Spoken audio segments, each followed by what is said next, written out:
Hello, Anthony. Welcome.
Hello, Jayanta. Welcome.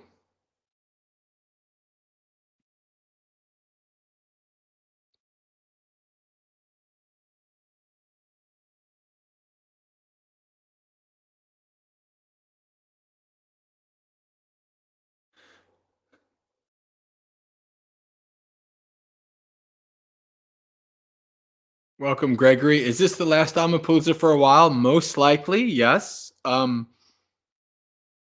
I'll see how I feel, but I'm leaving Tuesday morning early. So I don't know if I want to Dhammapalooza the night before I go on a flight more in the morning. We'll see.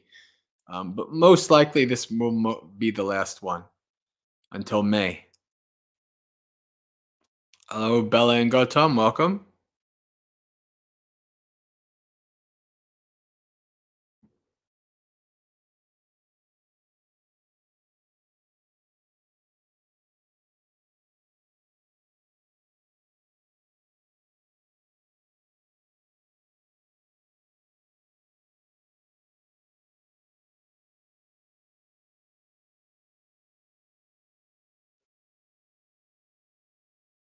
We'll give it another minute or so, and then we'll get started.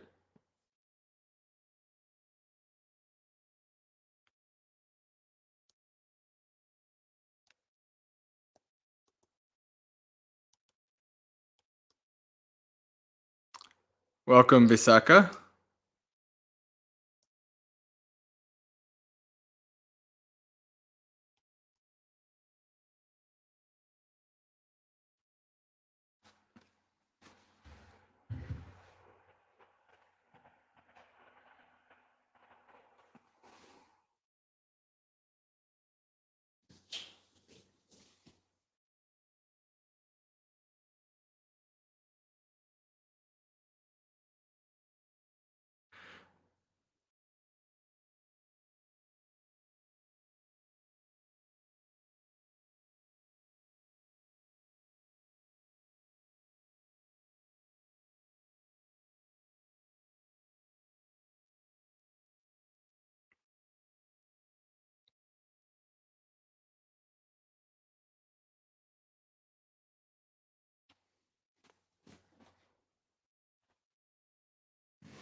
All right. I think we can get started.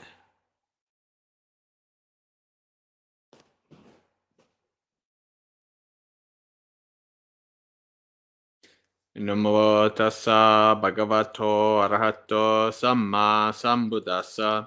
Namo tassa bhagavato arahato samma sambuddhassa. Namo tassa bhagavato arahato samma sambuddhassa.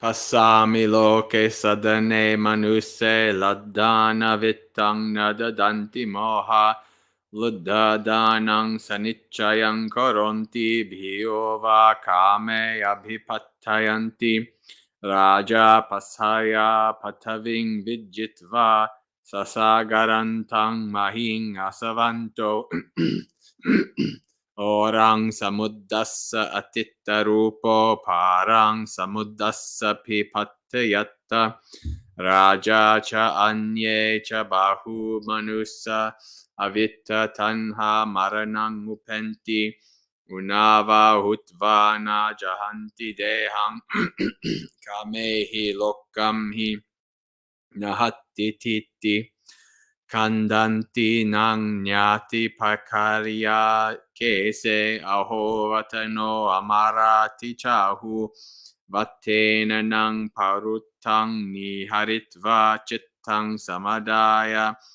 tatodahanti Sodahati sulehi tujamano ekena vattena pahaya bogge namiyamanassa bhavanti tahna nati da mitta attavasahaya daya dhaka tassadannang haranti satopana gacchati yena kammang namiyamanang dhannang naveti kinchi Putta cha dara cha dannang charattang nadighang ayung labati dhannena na chappi vittena jarang vihanti appamidang jivatang ahudira sasattang viparinama dhammang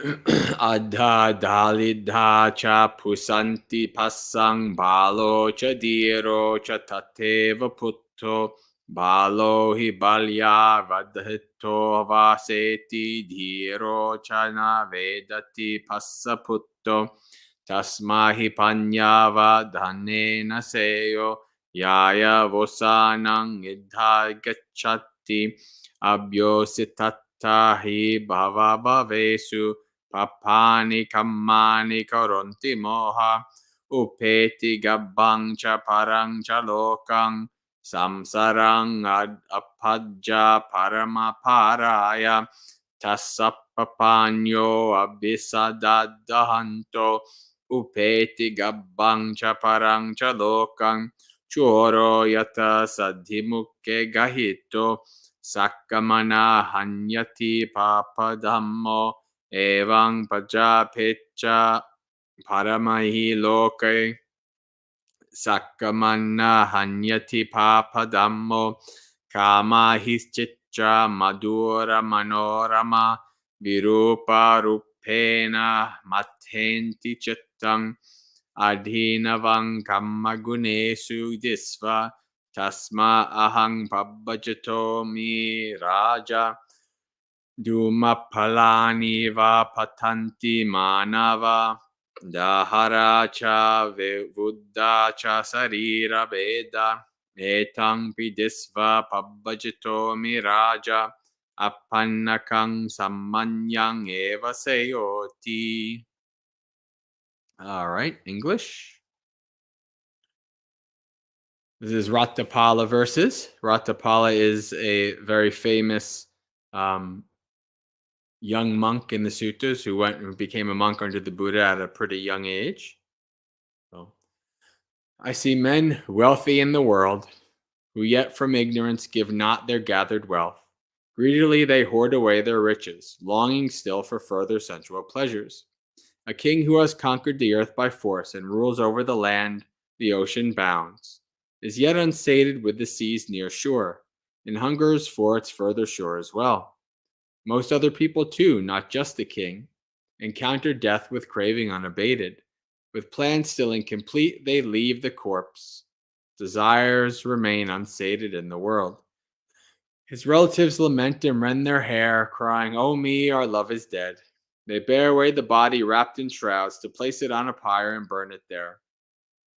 Clad in a shroud, he leaves his wealth behind. Prodded with stakes, he burns upon the pyre. And as he dies, no relatives or friends can offer him shelter or refuge there. While his heirs take over his wealth, this being must pass on according to his actions, and as he dies, nothing can follow him, not child, nor wife, nor wealth, nor royal estate. Longevity is not acquired with wealth, nor can prosperity banish old age. Short is this life, all sages say. Eternity it knows not, only change. The rich and the poor alike shall feel death's touch. The fool and the sage as well shall feel it too. But while the fool lies stricken by his folly, no sage will ever tremble at the touch. Better is wisdom here than any wealth, since by wisdom one gains the final goal. For people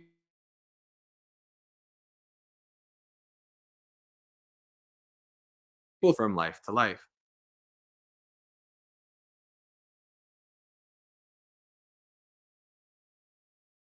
We just maybe had a little freeze up here. As one goes to the womb and to the next world, renewing the successive rounds of birth, another of little wisdom, trusting him, goes also to the womb to the next world. Just as a robber caught in burglary is made to suffer for his evil deed, so people after death in the next world are made to suffer for their evil deeds. Sensual pleasures, varied, sweet, and delightful, in many different ways disturb the mind. Seeing the danger in these sensual ties, I chose to lead the homeless life, O king. As fruits fall from the tree, so people too, both young and old, fall when this body breaks. Seeing this too, O king, I have gone forth. Better the recluse's life assured. Sadhu, sadhu.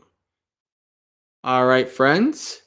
It is Monday night, so that means we are here for another Dhammapalooza, our 2-hour festival of Dhamma with the Maggaseka community. And those of you who might be new to the Dhammapalooza, this is a time, an event that the community comes together, and we don't know what is going to happen today because this community event is community led. So what that means is I don't just come here with a topic and then just talk for 2 hours and ask a few questions. But we as a community really figure out how this is going to go. Sometimes there's lots of questions. Sometimes there's no questions, so we just read suttas. Sometimes people ask me, to give a talk on a certain topic. All of these are fair game here for Dhammapalooza. And so what that means is that in the chat the next couple of minutes, if you have any questions you'd like me to answer, any topics you'd like me to discuss, or the community to discuss, or anything like that, you can put those in the chat and we'll move from there. And if nobody has anything, well, I always have a sutta in my back pocket ready to break out for us to read the suttas, or maybe we'll play sutta roulette. We'll see how it goes. I'll keep an eye out on the chat now. We'll see. Let's see who's new here. Dharma Learner, welcome. Diego, hola, amigo. Good to see you again.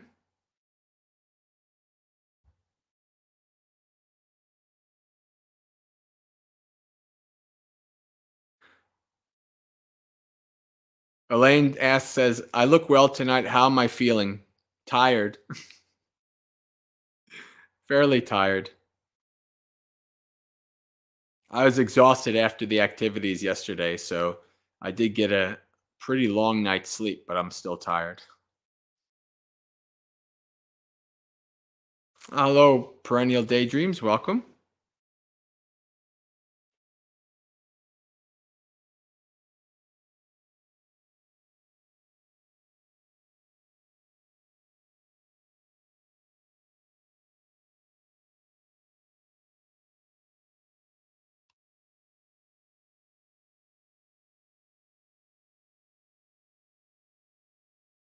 And as Gregory asked in the beginning, this most likely will be the final Dhammapalooza until May.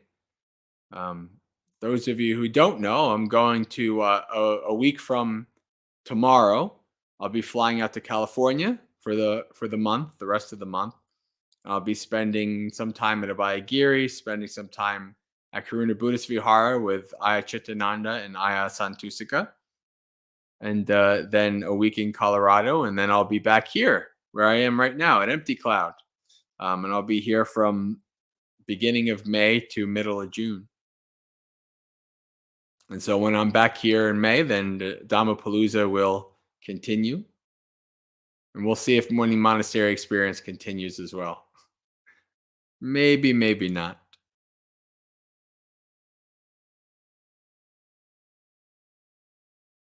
All right. Well, it's a quiet evening, so I think we can read a sutta.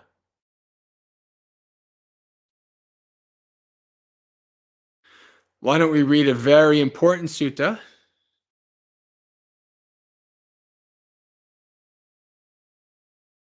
Dharma learner asks, "Will I be empty cloud this Sunday?" Yes. Yeah. I'm leaving Tuesday morning. So I'll be here this weekend coming up.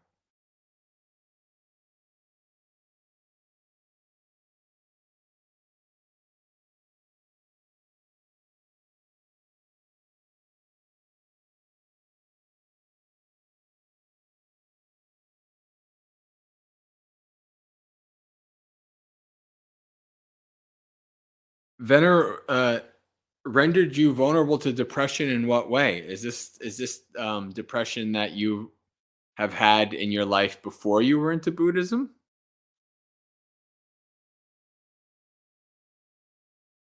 This is interesting. I've rarely heard somebody say that practicing Buddhism has rendered them vulnerable to depression.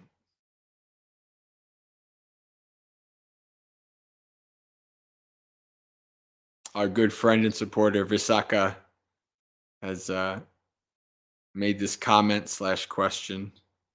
So I'll wait for your clarification on this.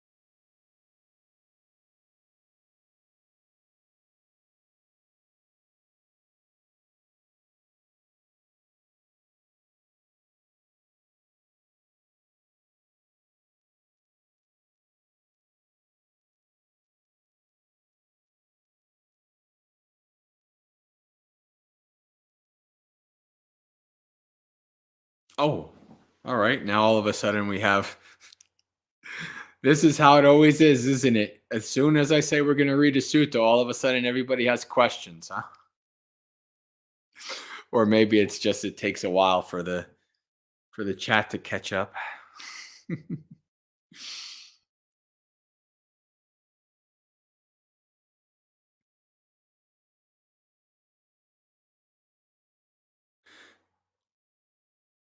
Elaine is saying, I feel that be renouncing a lot of things without support of a sangha.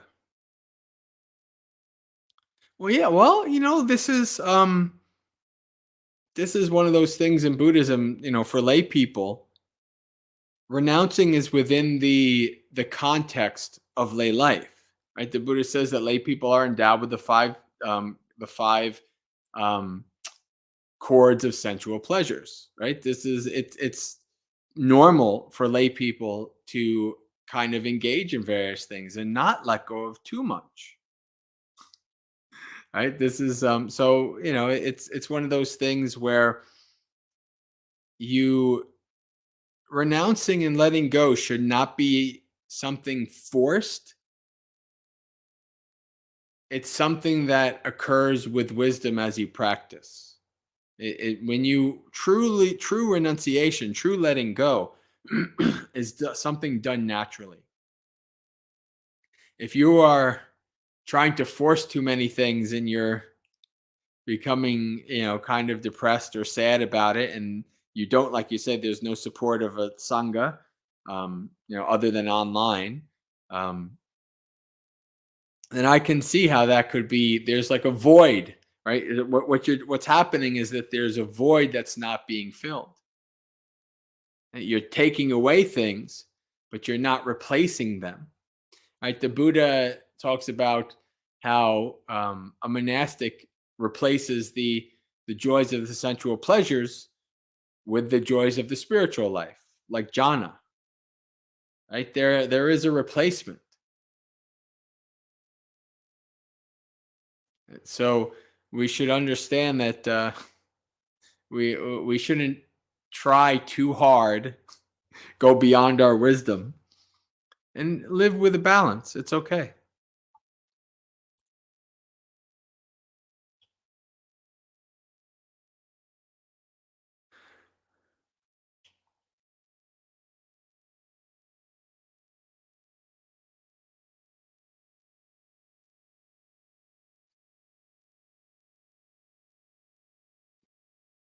Let's see, is this a question?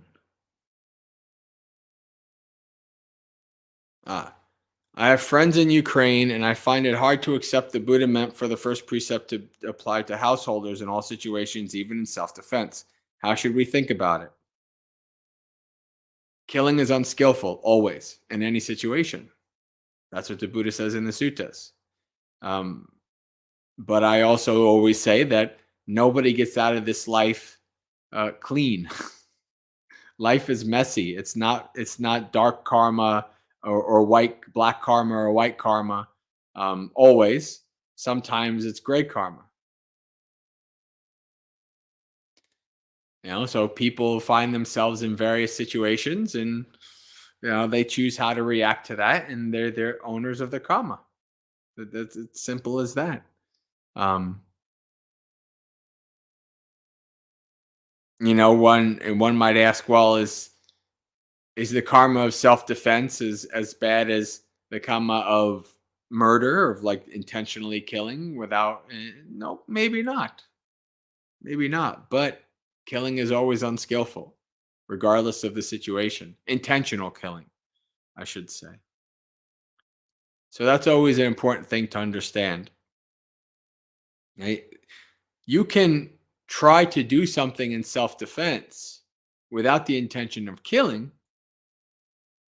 Like, I mean, you hear this somewhat regularly, right? People just have like a bar fight, and one of the people gets punched, and they crack their head on the side of the curb, and they die.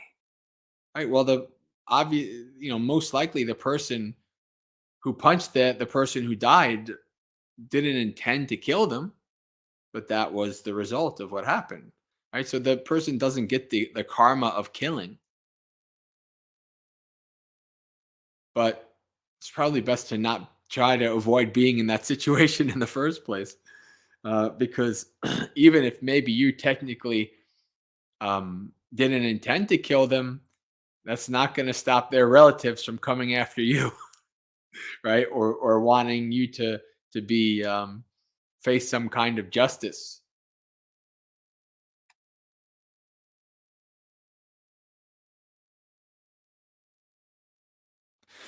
In the suttas, and I can't figure, I can't point to the exact sutta right away, but I do remember in the suttas the Buddha essentially acknowledging that like kingdoms need armies or kingdoms use armies. It's like this is just the nature of things, right? And people, kill each other for a variety of different ways. This is also part of the nature of the samsaric existence. It's up to each person to decide how they want to handle these situations.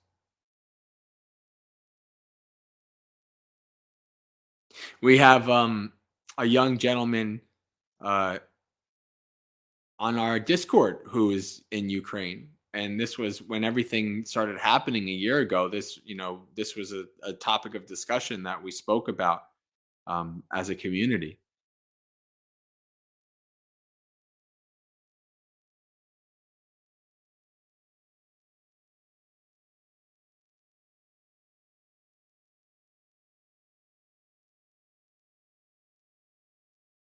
Verbal watershed. Oh, never mind.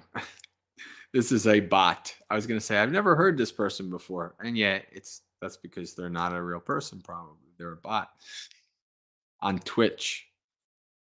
All right.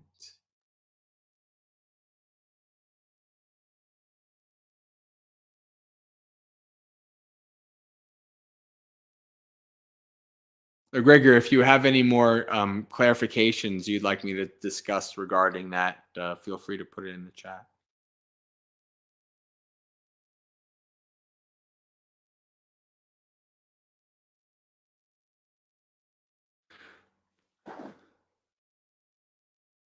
Anthony has a question. Do you think the gradual training, beginning with generosity, virtue, and heaven, is a way of introducing positive, uplifting topics before talking about the dangers of sensuality, renunciation, and dukkha? Um, no, not really. I mean, in a way, but not exactly, not in the way that you're thinking. At least what my perception of where you're going with, like a teaching strategy. So I think, generosity and sila are the very basic levels of being able to practice letting go of something. And I think that's why it starts with something like that. Right? Most people aren't able to let go of self, let go of family and sensual pleasures and things like that. But maybe they can start to develop the habit of letting go by practicing dana. I mean, let's be honest. Most people, there's always at least in the mind one or two ulterior motives for even practicing dana, right? Most people, when they're practicing generosity, are not really fully being generous without any expectations. That's part of the training. Really practicing letting go without any expectations. Not doing it for any reason. That's letting go. That's not easy. Someone might practice generosity for almost their whole life before they actually get to that point.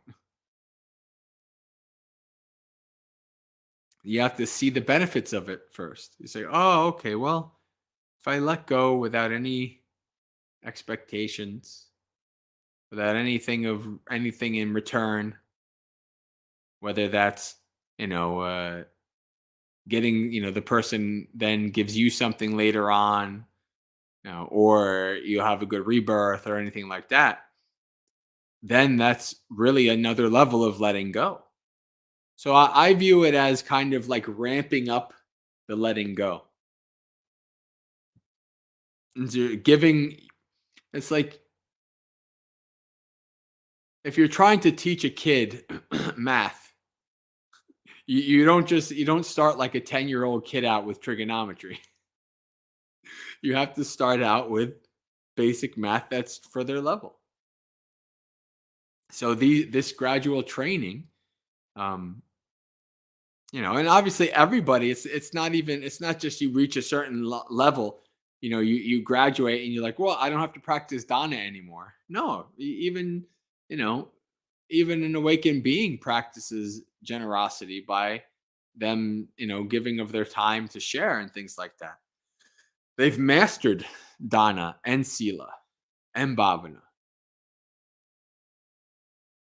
So it's not that you you stop doing it or you become above these things. It's just that um, you can practice certain things much easier at a lower level than others.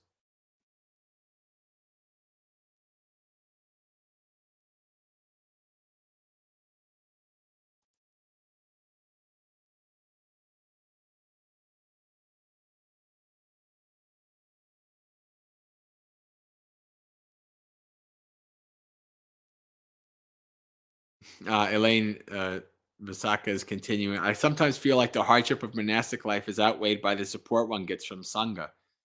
Yeah, well, it's not always easy to find a good sangha and have support from that sangha. It may look a little easier on the outside, but once when you become a monastic, that can you might not always feel supported by sangha. This is the nature of things. This is why it's important. This is why the Buddha says, what does the Buddha say? If you find a good noble friend, do all you can to keep them, right? To be around them, to be with them. And if you have a foolish person, avoid them at all costs. So try to do that in your life. Grass always greener. Yeah, exactly. Grass is always exactly. All right. Well, we've come to the end of that round of questions. I think we can read the suttas. But we do have one person here with us in studio, as it were, in the monastery. So just offer if you have any questions, anything that you'd like to bring up. You don't have to feel. It's just I'm just giving you the option. If you don't have any, it's okay. Probably about how to question about like my concentration and about mind, and basically when you have like this rush moment that suddenly something happened that is unexpectedly, Hmm. and like your mind is very rushing now. Since you're rushing, probably the mind is uh, taking wrong decisions or not the right, like you're very hyped kind of in that time. Hmm. So how to deal with time like that, and like you're kind of stressed with that time, like, because you're trying to get a quick decision Hmm. to solve it, but you kind of end up doing the doing the wrong decision and making it a problem. So the question is basically about um, trying to be skillful and mindful in situations where your mind, um, like a rushed situation or an emergency situation or things like this. Um, and this is where developing mindfulness is important. So one of the things that I can tell a story of my early days of practicing Buddhism. Well, this is like 10, 11 years ago now, something like that. No, this would have been actually 12, close to 13 actually. I forgot. Next year went to the monastery 10 years. So it's been a long time.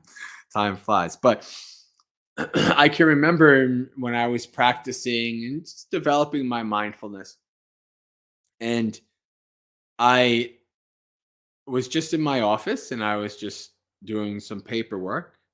And then I got an emergency on one of my cases. Worked for Child Protective Services, so always emergencies, always. And I remember I ran around and I got the car keys from the carpool person, and I got my case files. I was getting all my things together in a rush because I had to get out there. I had to get out to the house. And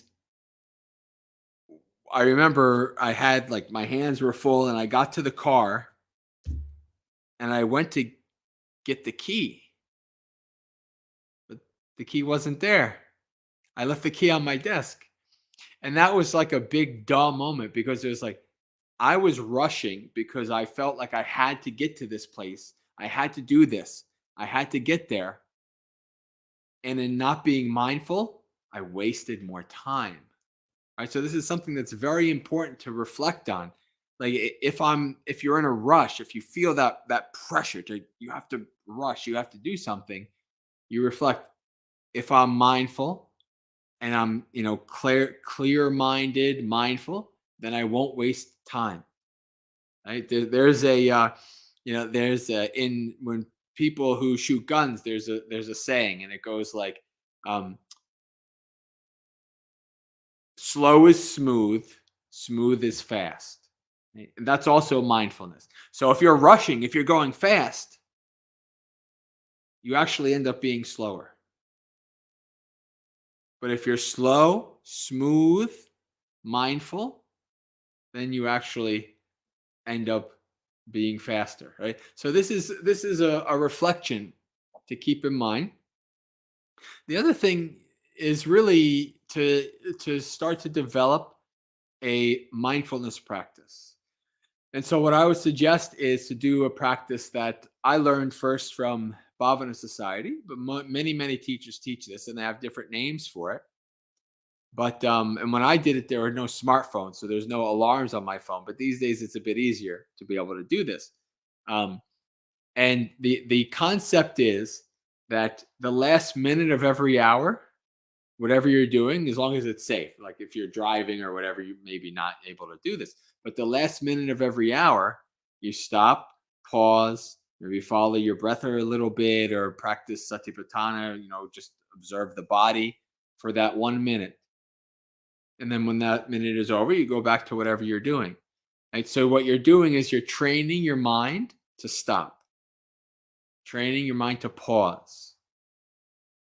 And another technique that really started to work for me was, and actually I was taught this not for the reason why I now teach it. So before I would do any meditation, walking meditation, sitting meditation, whatever, I would take 3 deep breaths. That would be the start. So like in that 1 minute, right? That could be the first thing you do. Just take 3 deep breaths.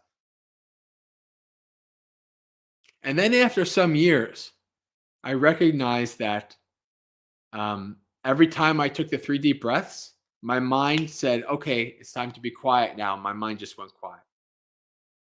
So like I would start my meditation with a quiet mind. And I said, oh, this is a nice life hack, as they call it, right? And so I would do that, and when I would be at work or anytime I was really busy or feeling that pressure. Oh, I gotta go, go, go, go.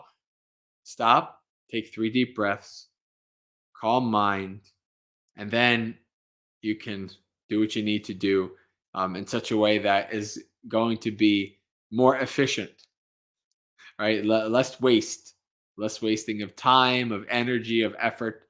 So this is an important thing to do, to be able to train yourself. So in a situation that your mind is dragged, your mind is wrapped into that, you can pause, you can stop. You can say, okay, I'm going to stop. And if you do train yourself in that way, what I found is um, even if you forget to be mindful, there's a part of your mind that will come up and say, "Oh, remember, you're supposed to be mindful," and you're like, "Oh yeah, yeah, yeah," and then you come back to mindfulness. So it's like when you train mindfulness, it's like a shadow that never departs. It's like a friend, and it's always there with you. And then even if you're in a rush situation and you forget, you might have the thought arise, "Oh, remember to be mindful," and you say, "Oh, okay, 3 deep breaths, pause." Pause. So you have to train yourself to be able to take yourself out of that anxiety, pressure feeling of I gotta go, I gotta go, I gotta go, I gotta go. Right? It's so important that I can't waste any time. You have to train yourself to be able to stop and to pause just for a brief time so that your mind can gain some clarity. And then you can handle the situation in a much better way than if you didn't have that clarity.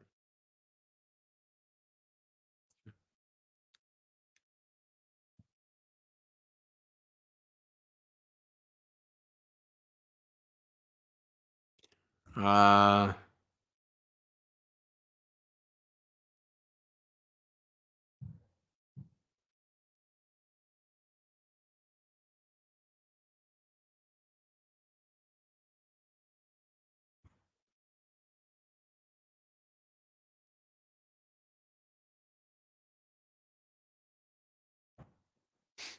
as Ayasoma once said about dating romantic relationships, less drama, more Dhamma.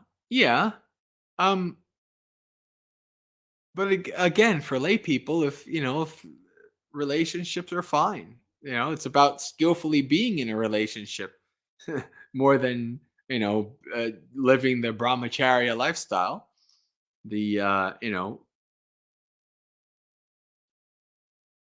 And again, this is also something that comes with wisdom. This is something that comes with wisdom. I tell the story of the experience that I had where I had this kind of insight where for a whole month I had no sexual desire at all. And then after that month, it came back, but it came back much diminished. And my practice at that time, all these things were coming together where I was like, oh, you know what? I'm okay. to be by myself.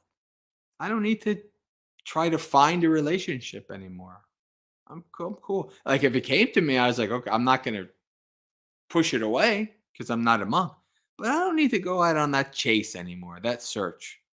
Yeah, don't need it. You know. um, so again, that's another thing that the practice helps.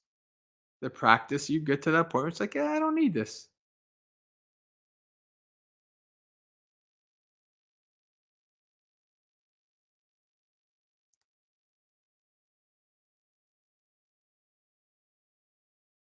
Dharma learner says, I saw Bante Metiko. It's Mettiko. There's no ACO in Pali, but Metiko. Had a ceremony yesterday. Yeah, he became a bhikkhu yesterday.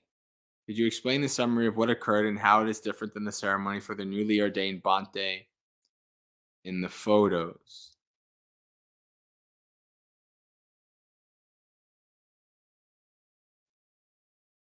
So yeah, well, the difference is that um,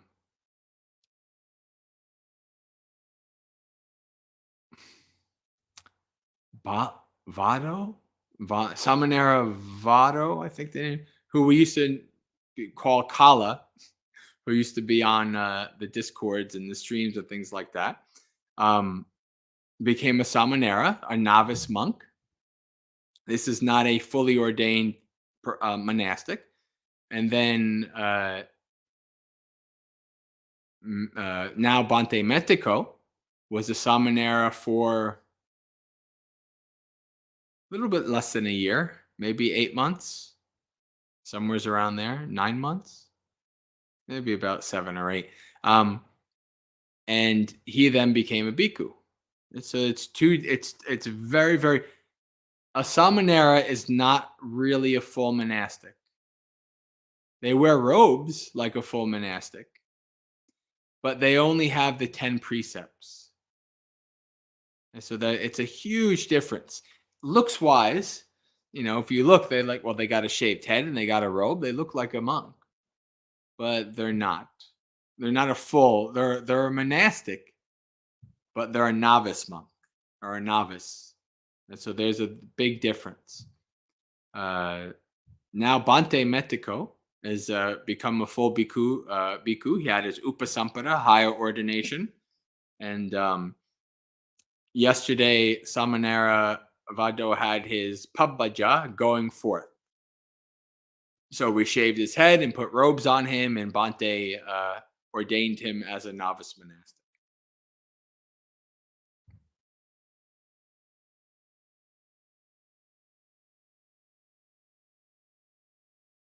All right. Let's read a sutta. But I don't know. Well, maybe we have time. We might have time for this because we can do it like a half hour. So we'll do the sutta on right view.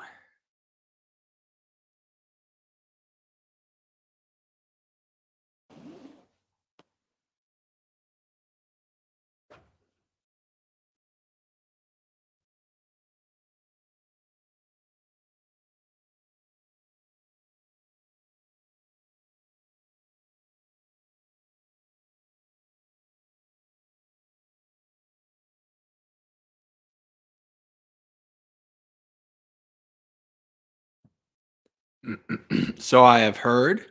At one time, the Buddha was staying near Savatthi in Jeta's Grove and not the Pindika's monastery. There, Sariputta addressed the mendicants. Reverends, mendicants. Reverend, they replied. Sariputta said this. Reverends, they speak of this thing called right view. How do you define a noble disciple who has right view? Whose view is correct, who has experiential confidence in the teachings, and has come to the true teachings. Reverend, we would travel a long way to learn the meaning of this statement in the presence of Venerable Sariputta. May Venerable Sariputta himself please clarify the meaning of this. The mendicants will listen and remember it. Well then, reverends, listen and pay close attention. I will speak. Yes, reverend, they replied. Sariputta said this.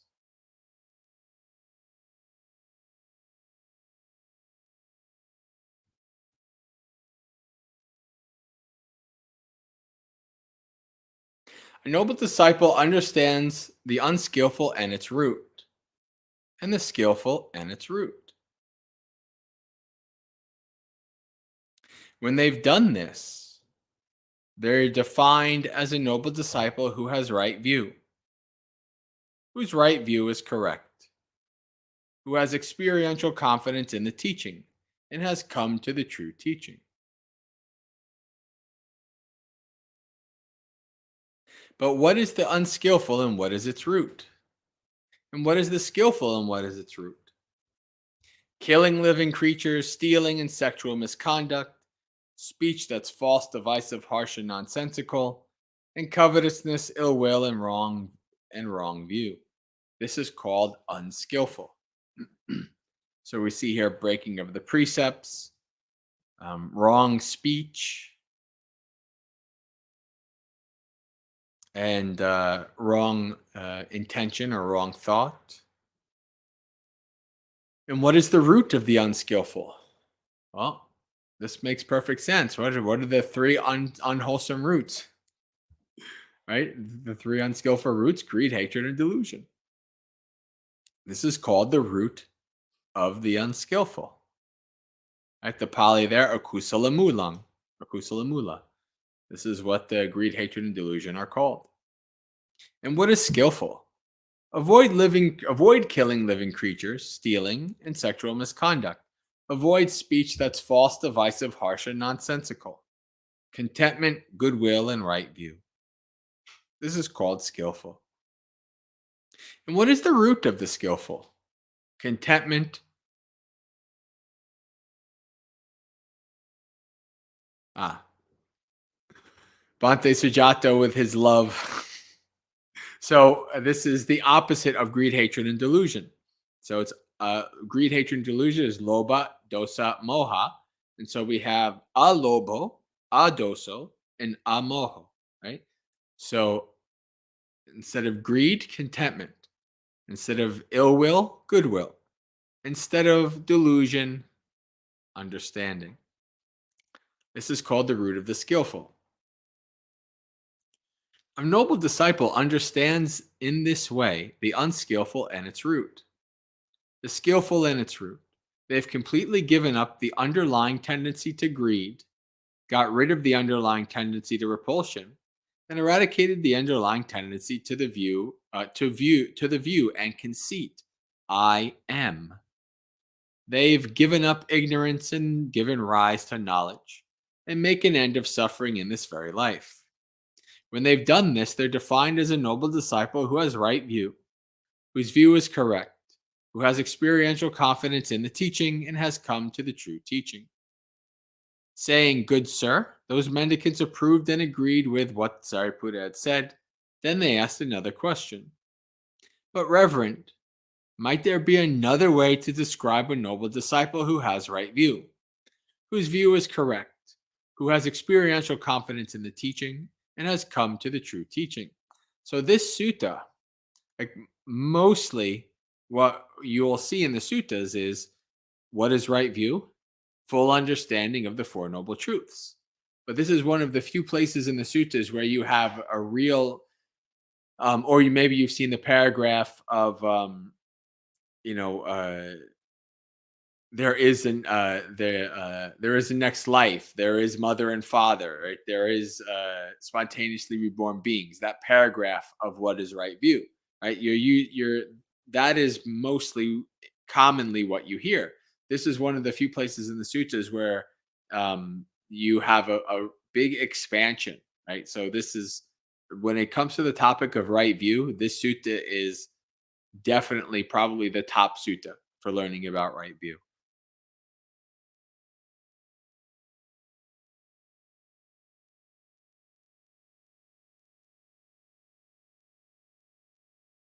But Reverend, might there be another way to describe a noble disciple who has right view, whose view is correct, who has experiential confidence in the teaching and has come to the true teaching.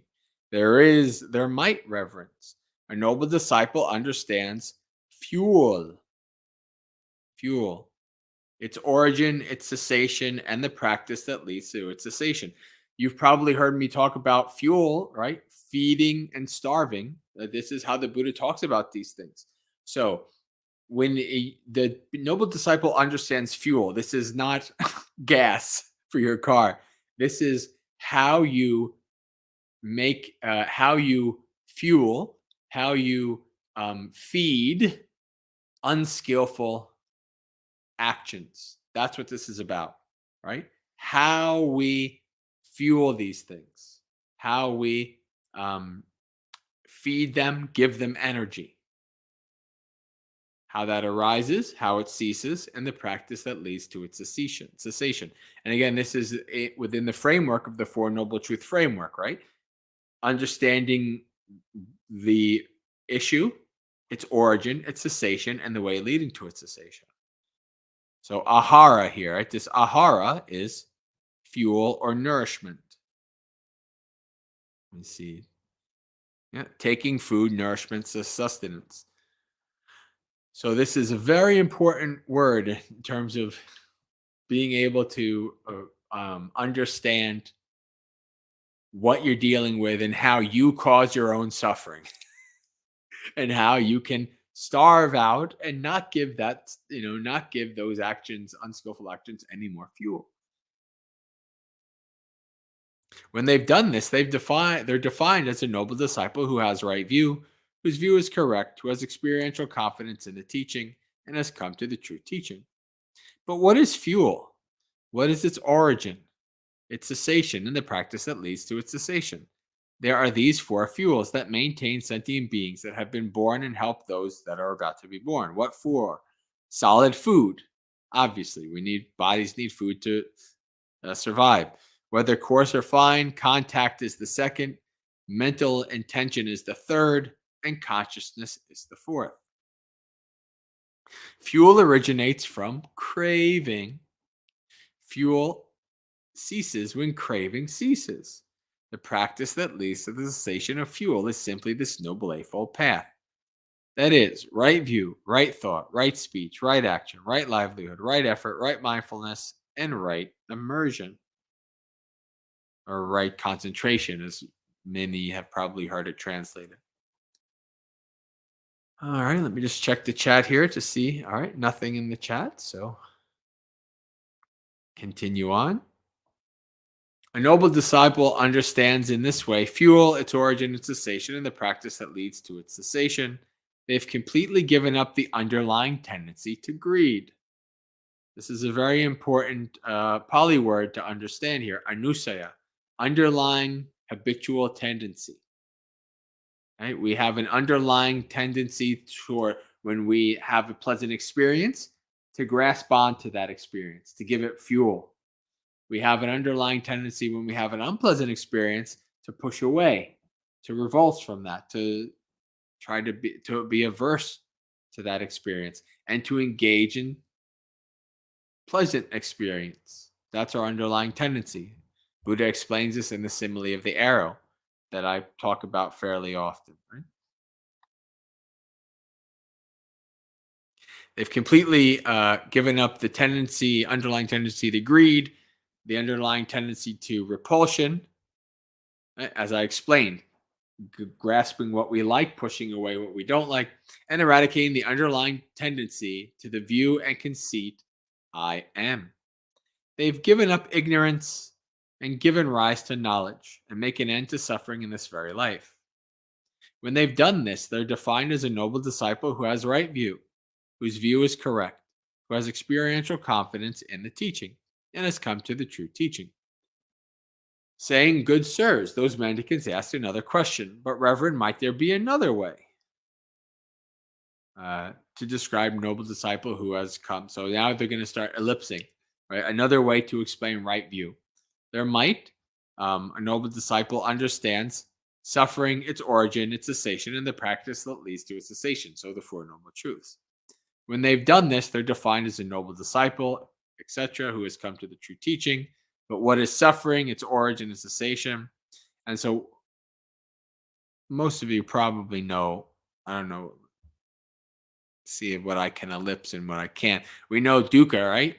Birth, old age, sickness, death, sorrow, lamentation, pain, grief, and despair, not getting what we want, being separated from what we like, etc. This is called suffering. What is the origin? No, it's the craving that leads to future existence, chasing after um, sensual pleasures. This is called the origin of suffering. And what is the cessation of suffering? It's the fading away and cessation of that very same craving. What is the path leading to that cessation of suffering? It's the Noble Eightfold Path. Right? Very stock phrasing for the Four Noble Truths. A noble disciple understands in this way suffering, its origin, its cessation, and the practice that leads to its cessation. They've completely given up the underlying tendency to greed, got rid of the underlying tendency to repulsion.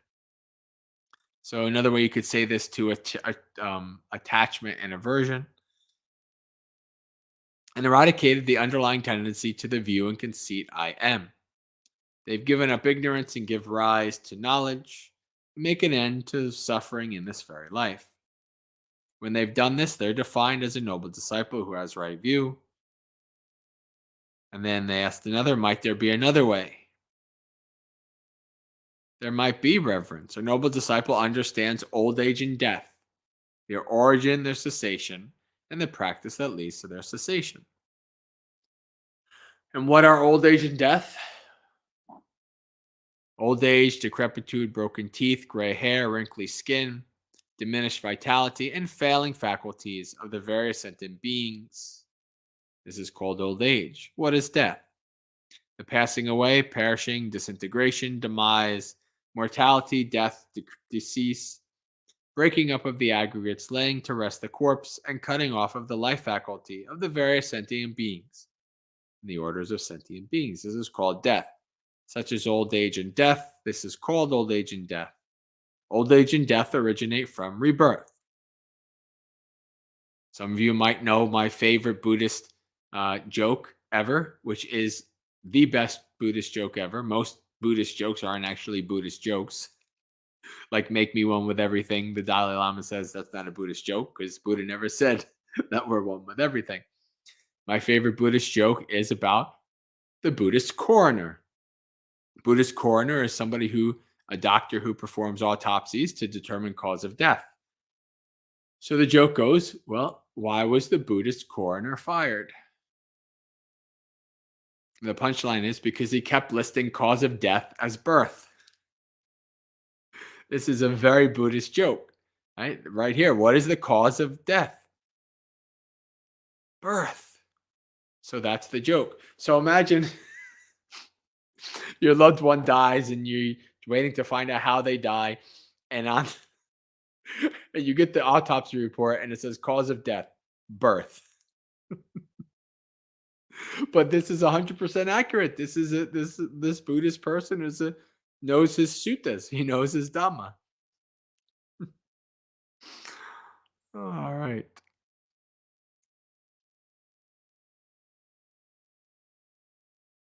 Old age and death originate from birth, rebirth, bhava. Old age and death cease when rebirth ceases. This is why Nibbana is called the deathless, because there's no more birth, no more death. Might there be another way? A disciple understands rebirth, its origin, its cessation, and the practice that leads to its cessation. What is rebirth? Let me just check the chat here. Diego loves that joke. I do too, Diego.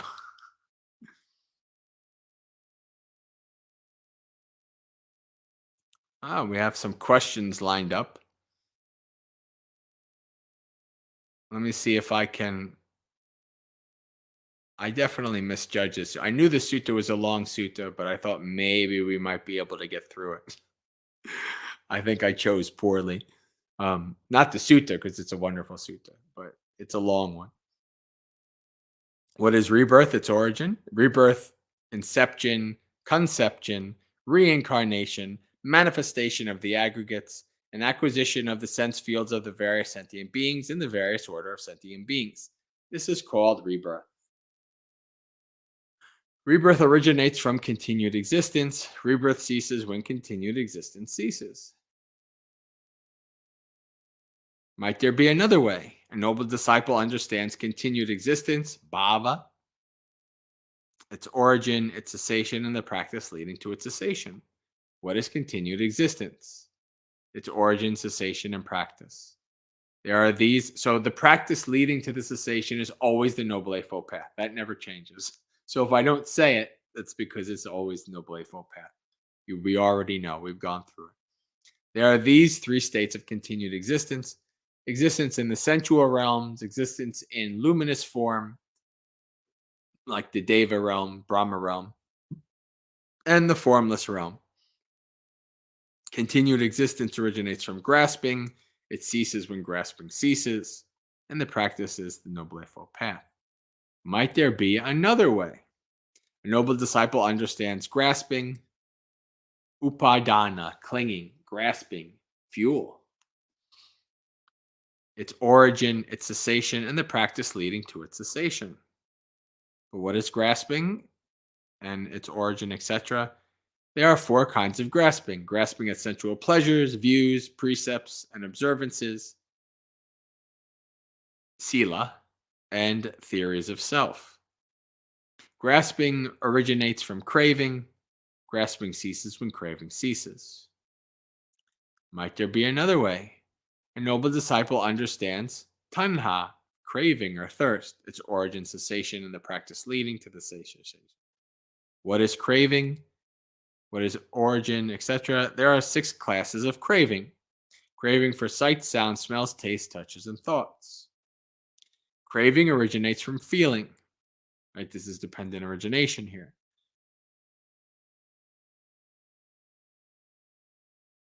Vedana pachaya tanha. With the arising of feeling comes the arising of craving. Craving ceases when feeling ceases. Might there be another way? A noble disciple understands feeling. What is feeling? The 6 classes of feelings. Feeling born of contact with eye, ear, nose, tongue, body, and mind. Feeling originates from contact, right? Continuing with going backwards, dependent origination. Might there be another way? A noble disciple understands contact. What is contact? There are these 6 classes of contact: eye, ear, nose, tongue, body, and mind. Might there be another way? A noble disciple understands the 6 sense fields, their origin, cessation, and practice. What is the 6 sense fields? Eye, ear, nose, tongue, body, and mind. The 6 sense fields originate from name and form, Namarupa. Might there be another way? A noble disciple understands Namarupa, their origin, cessation, and practice, leading to the cessation. What are the name and form? Their origin, cessation, etc. Feeling, perception, intention, contact, and attention. This is called Nama.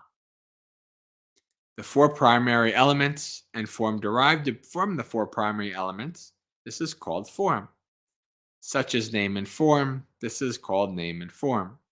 Name and form originate from consciousness. They cease when consciousness ceases. Might there be another way? Which one is it going to be, I wonder? A noble disciple understands consciousness, its origin, its cessation, etc. But what is consciousness? There are 6 classes of consciousness: eye, ear, nose, tongue, body, and mind consciousness. Consciousness originates from choices, sankharas. Consciousness ceases when sankharas cease. Might there be another way to describe? Noble disciple understands sankharas, choices, their origin, their cessation, and the practice that leads to their cessation. But what are choices? Sankharas. What is their origin, etc.? There are 3 kinds of sankharas by way of body, speech, and mind. Choices originate from ignorance, Choice to cease when ignorance ceases. The practice that leads to cessation is, we know, Noble Eightfold Path. Might there be another way? A noble disciple understands ignorance. What is ignorance? Not knowing about the Four Noble Truths: suffering, the origin of suffering, the cessation of suffering, and the practice that leads to the cessation of suffering. Ignorance originates from defilement. Ignorance ceases when defilement ceases. The practice that leads to is a Noble Eightfold Path. Saying, "Good sir, those mendicants approved and agreed with what Sariputta had said," then they asked another question. But Reverend, might there be another way to describe a noble disciple who has right view, whose view is correct, who has experiential confidence in the teaching, and has come to the true teaching? And we come to the end here. A noble disciple understands defilement, its origin, its cessation, and the practice leading to its cessation. Now, defilement here, usually when we hear defilements, we think of kilesas. When you've heard this word asava described as trying to think of some of the other translations, like a boil or a, so here, discharge here from a wound, inflowing. This is the, I'm trying to remember how Bhikkhu Bodhi translated it. But yeah, so this is not the same. This is a different word, just so that, for understanding here. This is the destruction of the taints. It's also called taint, right? So this is the same word here, asava.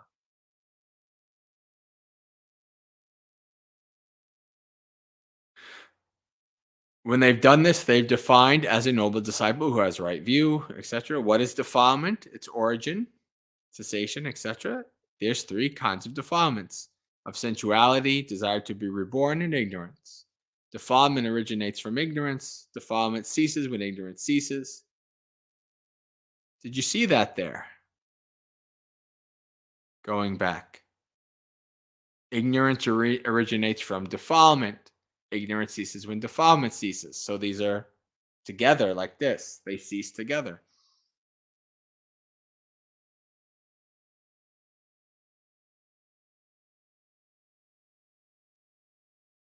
A noble disciple understands in this way defilement, its origin, its cessation, and the practice leading to its cessation. They've completely given up the underlying tendency to greed, got rid of the underlying tendency to repulsion, and eradicated the underlying tendency to view the conceit I am. They've given up ignorance and given rise to knowledge and make an end of suffering in this very life.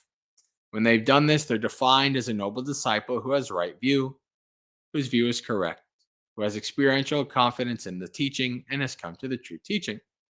This is what the Venerable Sariputta said. Satisfied, the mendicants were happy with what the Venerable Sariputta said. Looks like I got done 5 or 6 minutes before I was planning to, and we have a few questions. So this will be perfect. We'll answer questions for another 5 minutes or so, and then we'll do our meditation. And then we'll close out after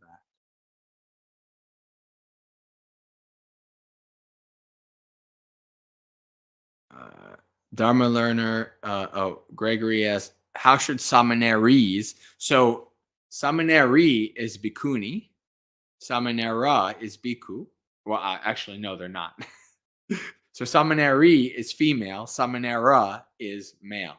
Right? So those are the two ways of saying novice monastic. And you just call them samanera or samaneri and their name. Right? They're not bhantes and ayas, technically. So in some places they call, like Bhante Ji said, Jayasara.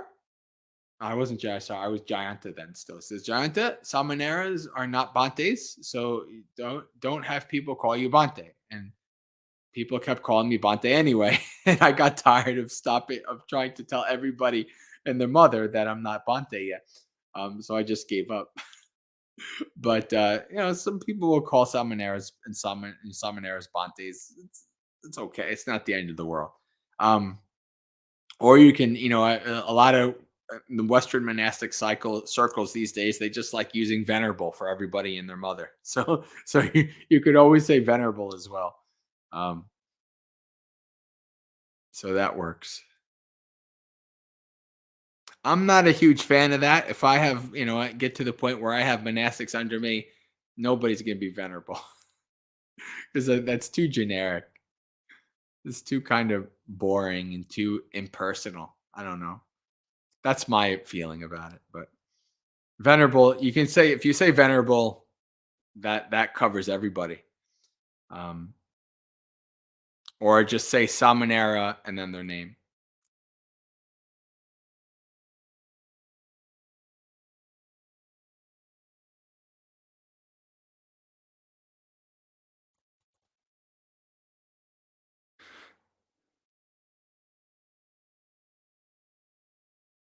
Hello, Hawk. We went over Majjhima Nikaya number 9, which is the sutta on right view, Samaditi Sutta.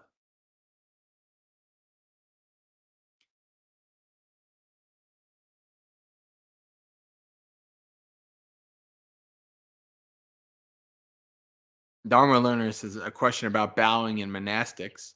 Um, when meeting a monastic in Theravadan tradition, do we have half bow as in Pure Land Mahayana tradition when meeting a monastic in that tradition?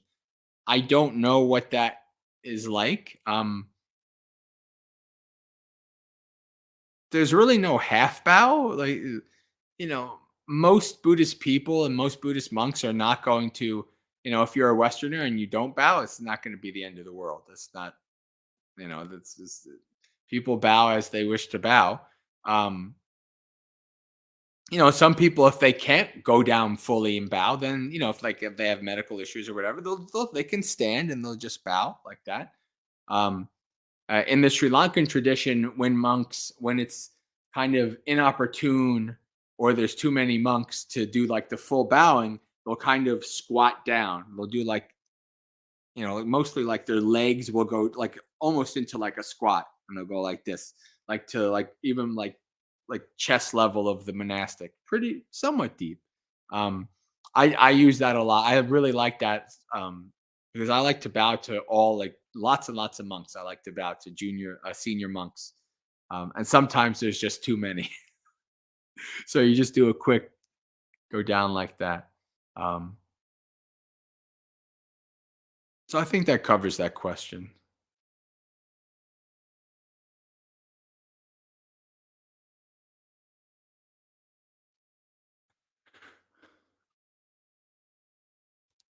Gregory, the Buddha never condoned killing, and it is surely harmful to the killer, but it is possible he was silent on the trade-offs householders have to make to minimize overall harm, part of their duties.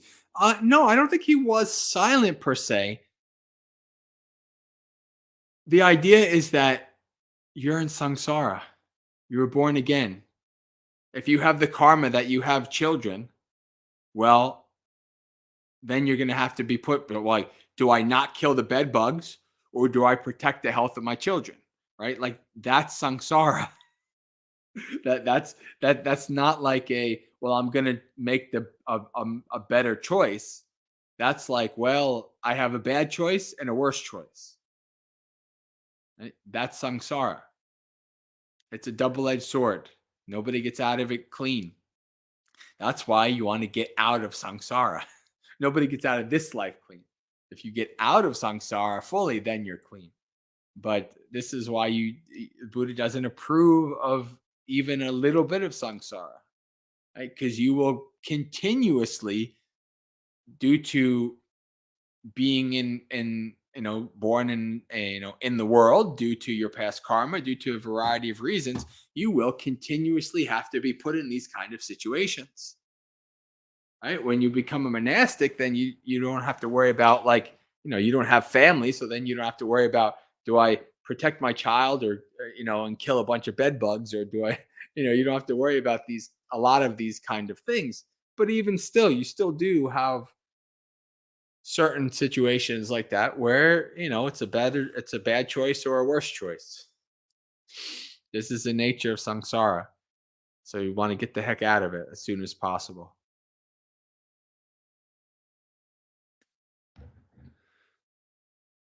And some people will say, like, you know what, this might be bad karma, but I feel in my heart that, my whatever, that I need to, I'll just take on this karma. Now, some people can't handle the suffering of their family pet, so they'll have it euthanized, even though that's technically killing. I think it's short sighted in many ways. I think that maybe that pet having that extra suffering could lead to lots of benefit in future lives, but and maybe it's also good for the person to see that suffering, because a lot of people's desire to end other beings suffering is really the desire to not have to observe people suffering. There's oftentimes that kind of selfish motive to that. um So, sometimes it's a good thing for everybody involved to not just jump to, well, we're going to kill them to end their suffering. But anyway, I think that's enough for now. We'll do our meditation, then we'll close out for the evening. So set your body up in whatever comfortable position works best for you, whether sitting on a cushion, couch, chair.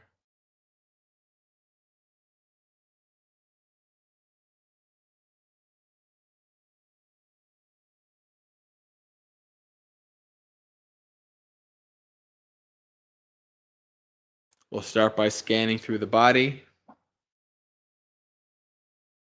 starting with our feet, moving up to our head. We'll do this to bring our mind from the busy external into the focus of our internal world, this mind and body. And also to practice understanding this body at a very subtle and deep level to help with our posture. So put your focus and attention on your feet. By this, I mean to focus on any sensation or feeling arising in that part of your body, such as the feeling of the feet pressing against the floor, the cushion, the opposite leg.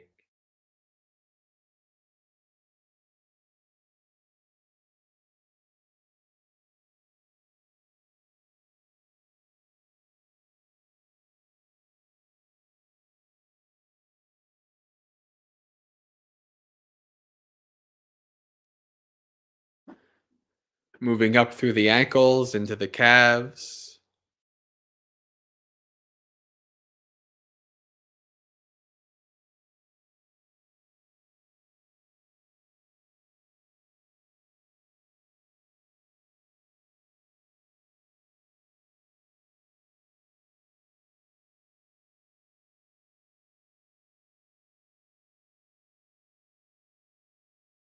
As we're going up through the body, if you're having trouble connecting with a sensation, you can prompt yourself by asking in your mind, what do I see?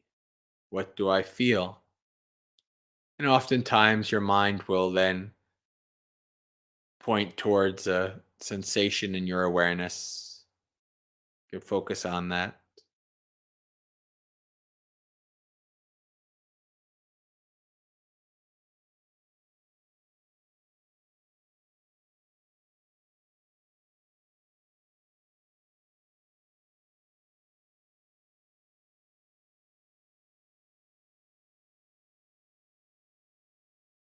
Moving up through the knees into the thighs.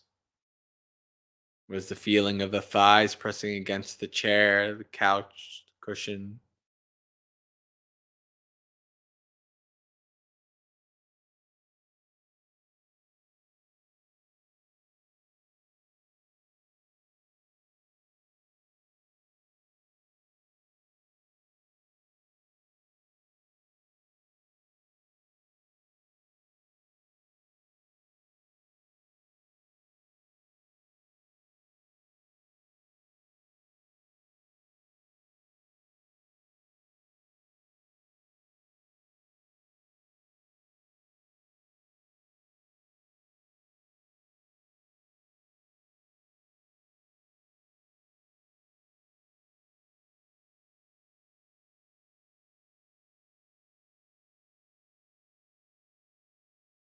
Moving up to the hips and pelvis. It's a very important part of your posture.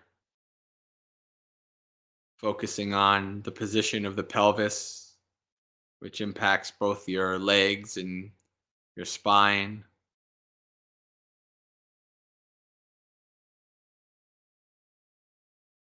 If you're sitting on a cushion, it's very important to check that your sits bones, your buttocks are evenly distributed on it, same level, so that your pelvis is not tipping one part higher than the other.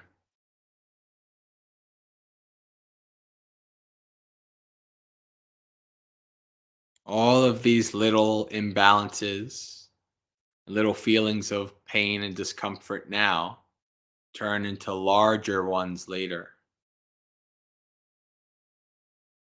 So now is the time to adjust your posture as needed. Set it up so that you can try to sit for as long as you can without pain and issues.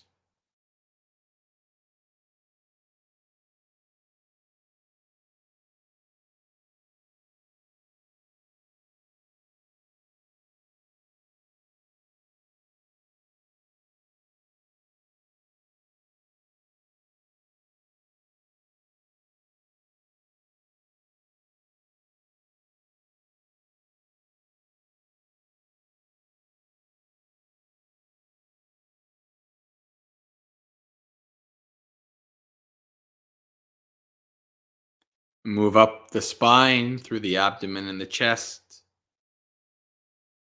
checking that the spine is not leaning and slouching left and right, backwards or forwards, resting comfortably in its neutral position. That bending and slouching will both cause back pain and also have an impact on your breathing. We want to have a good posture so that our breathing is not impacted. The lungs can expand freely.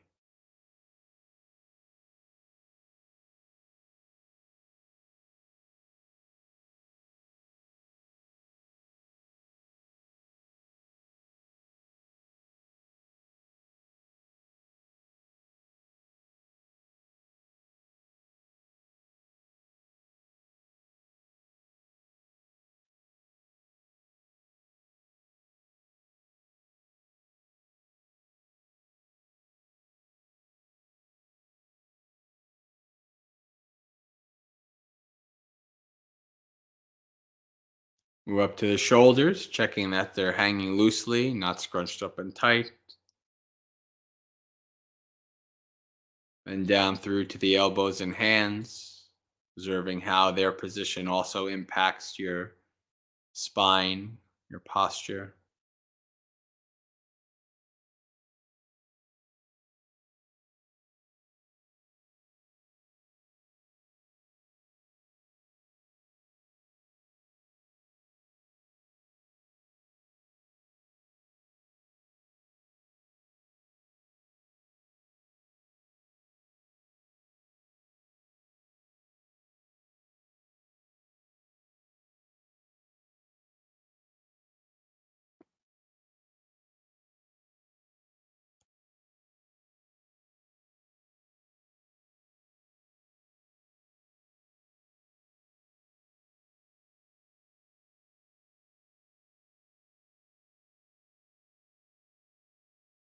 And finally up to the head, checking that the head is also not leaning and slouching, chin parallel to the floor.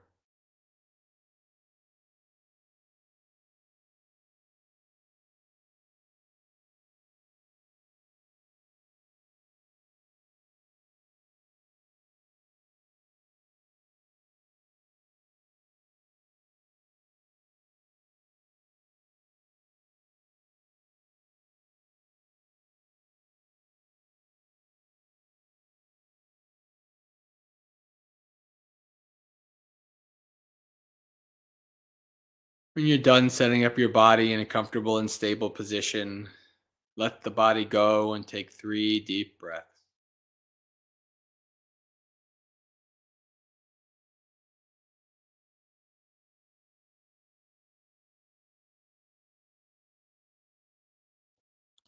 And then let the breath go. From here on in, try not to manipulate or control the breath in any way. This body has been breathing from the moment you were born, will continue to do so until the second you die. Doesn't need you to do its job. Your job is to simply observe, investigate, and abide with the breath as this body breathes in and out.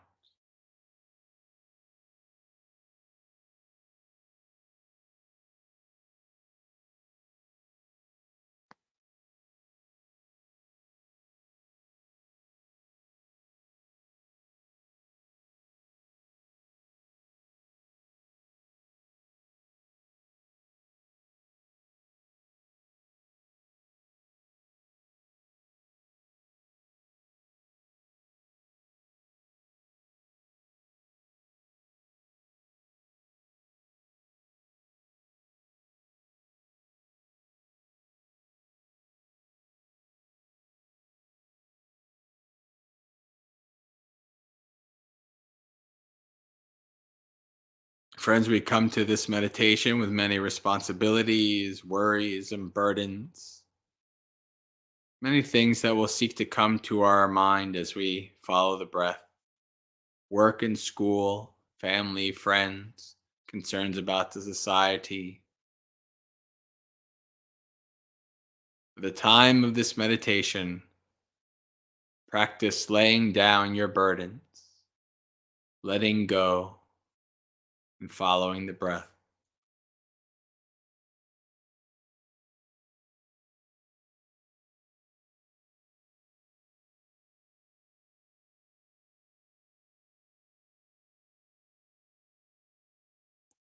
We carry our world on our shoulders like a heavy backpack. Lay down your world. There'll be plenty of time to pick it up again later. Let go, lay down, and stay with the breath.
As you follow the breath, your mind will become distracted. Will seek to run away, being bored with the breath, or run away to the past or the future across the world, or an external distraction will arise like a sound, and your mind will chase after it.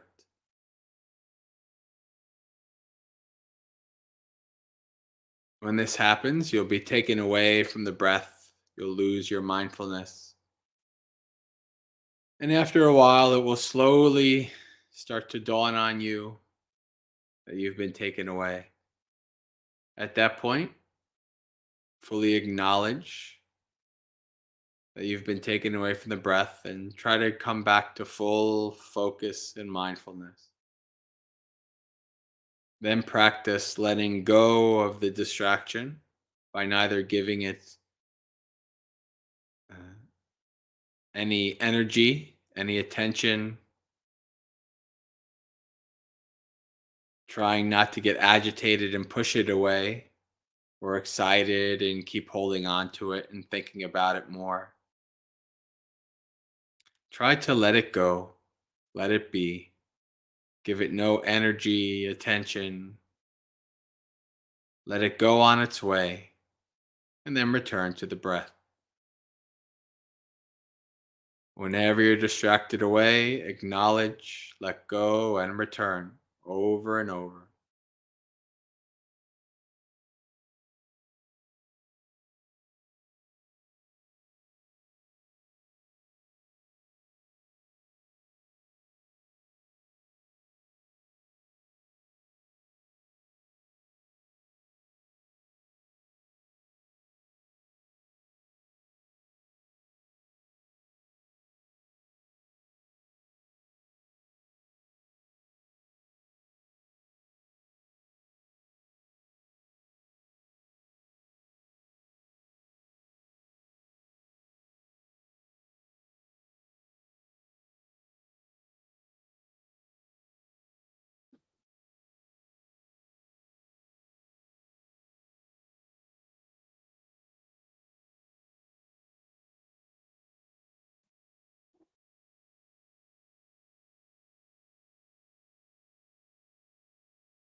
Acknowledge, let go, and return.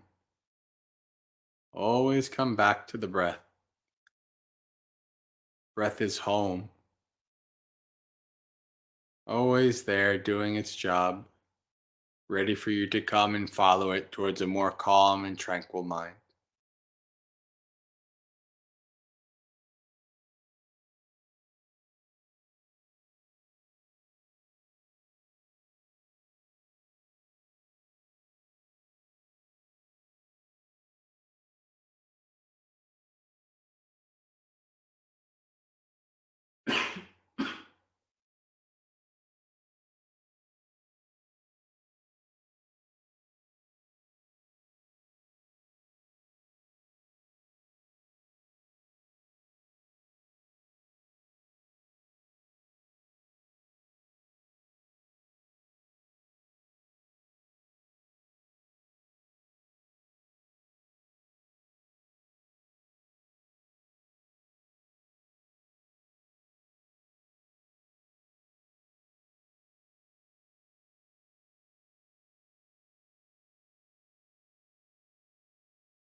Acknowledge, let go, and return.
Slowly open your eyes.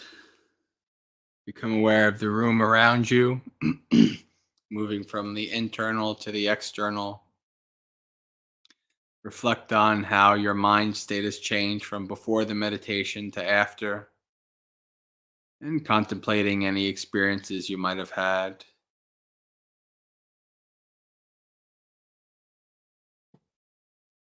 How about we read a little Dhammapada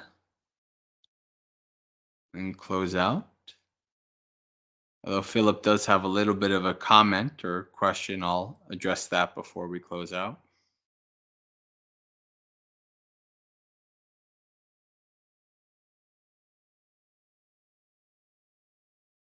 Let's read about evil.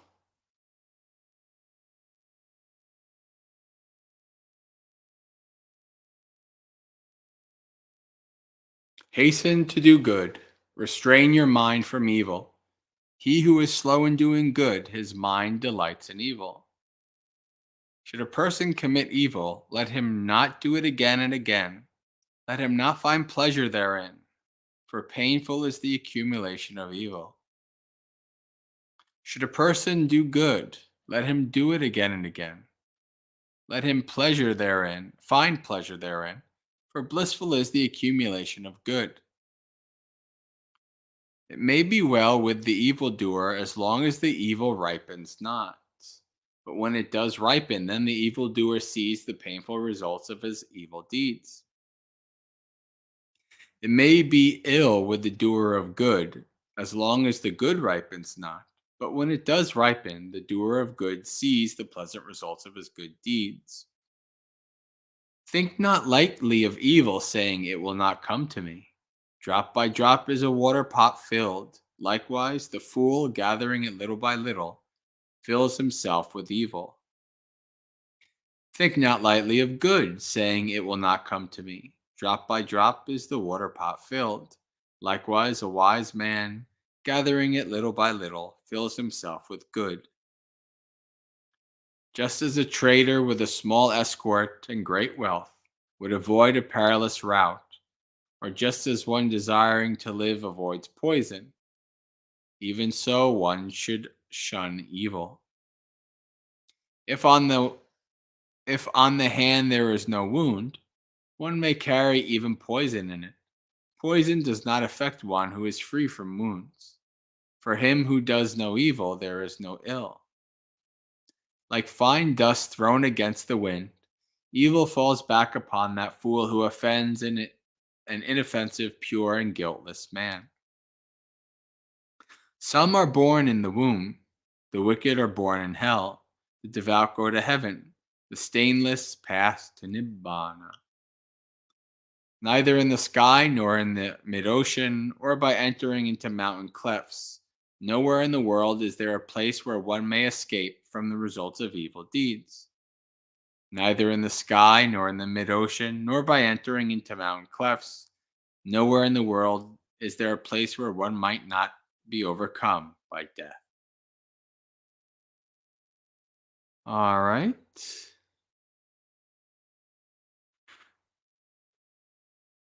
I'll cover Philip's comment here and then we'll close out. When I'm getting very hung up with where I'm getting very hung up with view is I feel I really struggle accepting anicca because it seems there is impending evil that can be prevented. Can it, though? That's the question. Can it? What kind of impending evil? How large is this impending evil? Is it within your sphere of influence to do anything about it or not? Right? These are all questions to keep us grounded in our daily lives, so that we actually don't overcome ourselves with all kinds of negative states and live with anxiety and not peace. Anicca means that whatever you build will fall apart. Whether that's this person, a business, a monastery, governments, kingdoms, empires, whatever you build falls apart. Eventually. As Jimi Hendrix once said, castles made of sand fall in the sea eventually. That's just the way it goes. This is anicca. And of course you struggle accepting anicca. Only the wise ones fully accept anicca. Only the wise ones don't struggle with the world. The rest of us struggle with the world, and we start to gradually, slowly, over long periods of time, let go of it.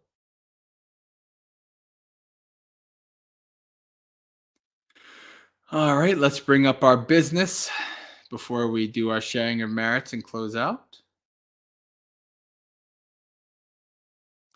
So, for those of you who might be seeing this for the first time, uh, you can check out everything that I do on our website, maggaseka.org. Maggaseka. It means student of the path in the ancient Pali language. So, maggaseka.org is my website. You can go on there, and every time I post a new video or post an article or an upcoming retreat I'm doing, all these kind of things, any information. Sometimes I post about my travels, where I'm going. So you can find all that information on the website, maggaseka.org. And in the top right, you can put your email in the box there. And then every time I post, you will get an email. So you're kept up to date on everything going on with Maggaseka and myself.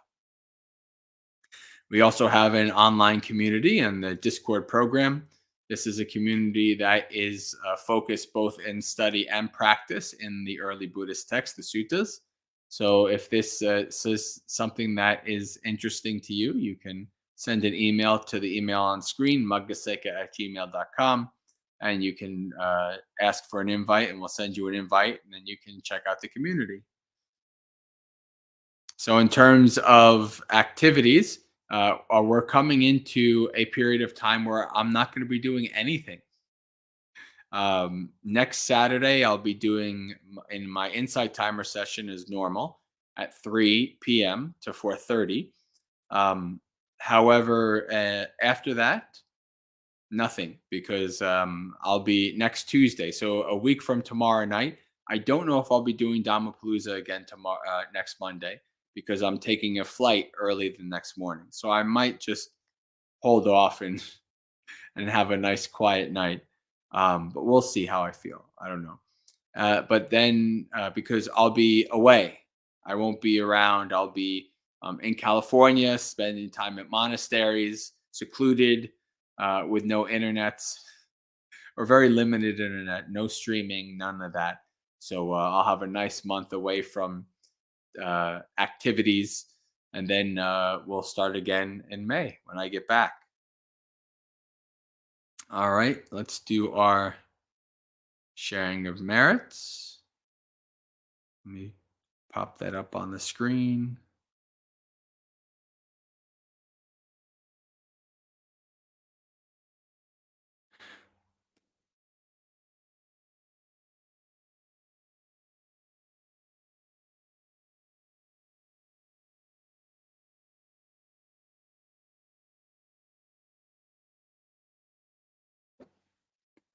Dukkha patta chane dukkha, bhaya patta chane bhaya, sokha patta chane sokha, ontu sabbe pipaniyo, etta vata cha amehi sampatang punya sampatang, sabbe deva anumodantu sabba sampatti siddhya, akasatta jabumata deva naga mahidika punyang tang anumoditva charang rakantu sasanang. May the suffering ones be suffering free, and the fear-struck fearless be. May the grieving shed all grief. May all beings find relief. May all beings share this merit of ours that we've thus acquired for the acquisition of all kinds of happiness. May beings inhabiting space and earth, devas, nagas, and yakas of mighty power, share this merit of ours. May they long protect the Buddha's dispensation. Sadhu, sadhu, sadhu. All right, friends. Well, if this be the last stream for a month, Sukhi Hotu, practice well and be well. May you have a spiritually successful and peaceful practice until we meet again in this life or the next. But no offense, I hope I don't see you in another life, because I hope I don't have one. But practice well, friends. Good night. Hello, Jim.